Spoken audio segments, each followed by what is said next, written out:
والموفون بعہدہم اذا عاہدوا، اور وہ لوگ کہ جو اپنے معاہدوں کو پورا کرنے والے ہوں جبکہ وہ عہد کر لیں۔ ایفاء عہد، اس کی کیا اہمیت ہے؟ ایک حدیث، حضور کے جو خادم خاص تھے حضرت انس بن مالک رضی اللہ تعالی عنہ، تقریباً 9 برس تک مدنی زندگی جو ہے اس میں وہ حضور کے ذاتی خادم کی حیثیت سے رہے، اور ان کا کہنا یہ ہے کہ قلما خطبنا رسول اللہ صلی اللہ علیہ وسلم الا قال لا ایمان لمن لا امانۃ له ولا دین لمن لا عہد له۔ کہتے ہیں شاذ ہی کبھی ایسا ہوا ہوگا کہ حضور نے ہمیں خطبہ ارشاد فرمایا ہو کسی بھی موقع پر، اور اس میں یہ الفاظ مبارکہ آپ نے نہ فرمائے ہوں کہ اس شخص کا کوئی ایمان نہیں جس میں امانت داری کا وصف نہیں، اور اس شخص کا کوئی دین نہیں جس میں ایفاء عہد نہیں۔ کیوں؟ دین بھی نام ہے اللہ سے اپنے ایک عہد کو پورا کرنے کا۔ نماز کی ہر رکعت میں ہم کیا کہتے ہیں؟ ایاک نعبد و ایاک نستعین، پروردگار ہم صرف تیری ہی بندگی اور پرستش کرتے ہیں، اور صرف تیری ہی بندگی اور پرستش کرتے رہیں گے، اور اے پروردگار ہم صرف تجھ ہی سے مدد کے خواہاں ہیں اور تجھ ہی سے مدد چاہتے رہیں گے۔ یہ عہد ہے، بہت بڑا عہد ہے، بہت بڑا عہد ہے۔ اس عہد کو پورا کرنا ہی دین ہے۔ اللہ کی بندگی، اللہ کے احکام کی اطاعت، اللہ نے جن چیزوں کو حرام کیا ان سے اجتناب کرتے رہنا، اللہ کے فرائض کی ادائیگی، اللہ کے لیے تن من دھن لگا دینا، ایاک نعبد و ایاک نستعین۔ اب ظاہر بات ہے کہ جو شخص انسانوں کے ساتھ چھوٹے چھوٹے کیے ہوئے عہد پورے نہیں کرتا، وہ اتنا بڑا عہد اللہ کے ساتھ کیسے نبھا دے گا؟ جو 2 پیسے کے اندر امانت کا ثبوت نہیں دے سکتا، اس میں بھی خیانت کر گزرتا ہے، وہ 2 کروڑ میں کیسے امین ثابت ہوگا؟ لہذا لا دین لمن لا عہد لہ، لا ایمان لمن لا امانت لہ ولا دین لمن لا عہد لہ۔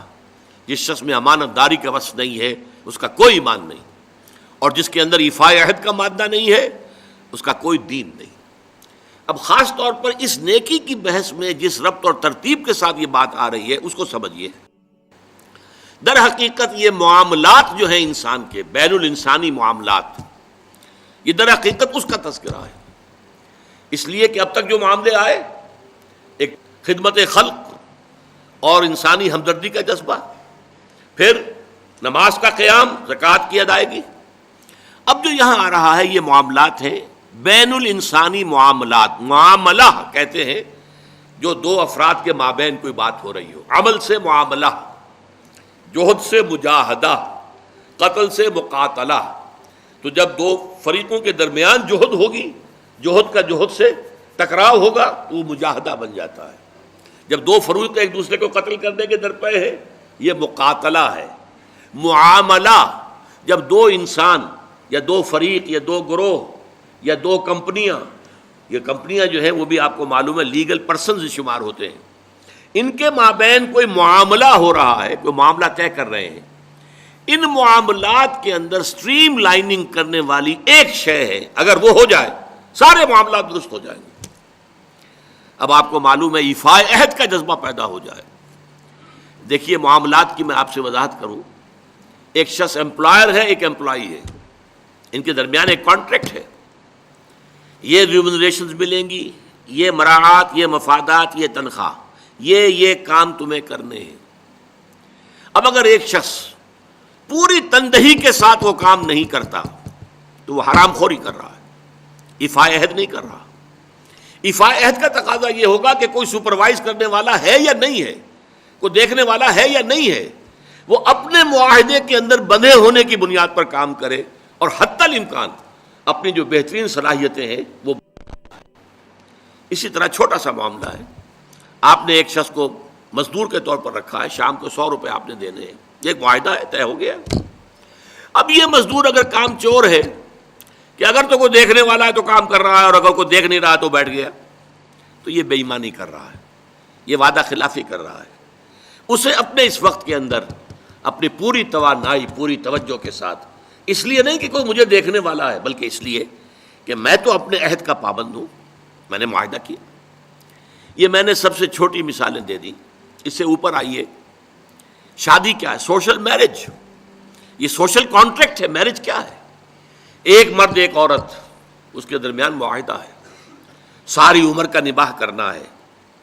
بیوی کے یہ فرائض ہیں جو اسے ادا کرنے ہیں، شوہر کی یہ ذمہ داری ہے، اس کے نان نفقے کا وہ ذمہ دار ہے، اس کے لیے سکنا فراہم کرنا اس کے ذمے ہے، اس کے لیے رہائش کا بندوبست کرنا اس کے ذمے ہے، نان نفقہ اس کے ذمے ہے. بیوی کے یہ فرائض ہیں جو اسے ادا کرنے ہیں. اب یہ در حقیقت ایک سوشل کانٹریکٹ ہے. اگر کوئی بھی اس کے اندر خیانت کا ارتکاب کر رہا ہے تو اس نے اپنے عہد کی خلاف ورزی کی. اسی طرح دیکھیے بہت سے معاہدے ہوتے ہیں جو ریٹن نہیں ہوتے، طے شدہ نہیں ہوتے. اولاد اور والدین میں بھی ایک معاہدہ ہوتا ہے، امپلائڈ ہے. وہ کیا معاہدہ ہے؟ والدین اپنی جوانی میں اپنے آپ کو انویسٹ کرتے ہیں اپنی اولاد میں. ان کی تعلیم ہے، ان کی تربیت ہے، ان کو کھلانا ہے، ان کو پلانا ہے، ان کے لیے کپڑے کا بندوبست ہے. وہ اپنی ساری توانائیاں جو ہے لگا رہے ہیں ان کو پالنے پوسنے میں. اور اس کے اندر امپلائڈ کانٹریکٹ ہے کہ جب یہ بوڑھے ہو جائیں گے اور وہ جوان ہو جائیں گے تو اب ان کو لک آفٹر کریں گے، ان کی خدمت کریں گے، ان کی سیوا کریں گے، ان کے ساتھ حسن سلوک کے ساتھ پیش آئیں گے. یہ کانٹریکٹ ہے، چاہے یہ لکھا ہوا نہ ہو، امپلائڈ کانٹریکٹ ہے. بہرحال پوری انسانی زندگی کا اگر آپ تجزیہ کریں گے تو معاہدات کے گرد گھومتی ہے. اگر ایک وصف پیدا ہو جائے، ایک وصف ایفاء عہد، حضور نے فرمایا بندہ مومن کا وعدہ کر لینا عدت المومن کا اخذ الکف. بندہ مومن کا کسی سے کوئی وعدہ کر لینا ایسے ہے جیسے اس کا ہاتھ جو ہے اس کے ہاتھ میں آ گیا ہے. جیسے آپ نے کسی کا ہاتھ پکڑا ہوا کہاں جائے گا آپ؟ لہذا وہ تو بند گیا، اس نے وعدہ کیا وہ بند گیا. اور یہ ایک واقعہ آتا ہے حضور کا، اور یہ بھی آغاز وحی سے قبل کا واقعہ ہے. آپ کی زندگی میں امانت اور دیانت جس کی بنا پر الصادق الامین کے خطابات آپ کو ملے تھے اپنے معاشرے سے. آپ کاروباری آدمی تھے نا، تجارت کرتے تھے. ایک شخص سے کوئی بات ہو رہی تھی معاملے کی، کسی سودے کی. اس نے کہا کہ ذرا آئے محمد آپ انتظار کیجئے میرا یہاں پر، میں ابھی آتا ہوں. وہ جا کر اپنے کاموں میں ایسا مصروف ہو گیا بھول گیا. حدیث میں ثلاثہ کا لفظ آیا، 3 کے بعد یاد آیا اسے، اور عام شارحین کا یہ کہنا ہے 3 دن کے بعد. وہ بھولا رہا، اچانک یاد آیا، میں نے تو وعدہ کیا تھا محمد سے صلی اللہ علیہ وسلم کہ آپ یہاں میرا ذرا انتظار کیجئے میں ابھی آتا ہوں. وہ اسی طریقے سے گھبرایا ہوا گیا تو حضور وہیں تشریف فرما تھے. 3 دن اس نے معذرت پیش کی، کہا میں بھول گیا. تو حضور نے فرمایا میں تو اپنے عہد کا بندھا ہوا تھا، میں نے تم سے وعدہ کیا تھا کہ میں یہاں تمہارا انتظار کروں گا، میں کر رہا ہوں. تو یہ ہے اصل میں. اور جیسا کہ قرآن مجید میں اسی سورہ بنی اسرائیل میں آیا ہے ان العہد کان مسئولا، یہ عہد جو ہے اس کی تو اللہ تعالیٰ کیا مسئولیت ہے، جواب دہی ہوگی، پوچھ گچھ ہوگی. تو یہ ہے معاملات انسانی میں نیکی کا وہ جذبہ جو ہے وہ خاص طور پر جو ظاہر ہوگا وہ ایفاء عہد کے حوالے سے تمام معاملات بین الانسانی تعلقات اور تمام معاملات کے اندر سٹریم لائننگ کرتے ہیں.